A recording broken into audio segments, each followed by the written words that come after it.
Assalamu alaikum viewers. Hope you all are fine. List of some very common strong verbs. Present tense and past tense. Strive कोशिश करना, strove कोशिश की. Swear कसम खाना, swore कसम खाई. Swim तैरना, swam तैरा. Swing झूलना, swung झूला. Take लेना या हासिल करना, took लिया. Tear फाड़ना, tore फाड़ा. Throw फेंकना, threw फेंका. Wear पहनना, wore पहनना. Wave बनना, वो बना. Win जीत जाना, किसी खेल वगैरह में जीत जाना. Won जीता. Wind चाबी देना, wound चाबी दी.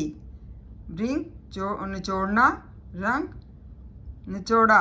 Write लिखना, wrote लिखा. Hope you understand these present tense and past tense. Thank you so much and Jazakallah khair.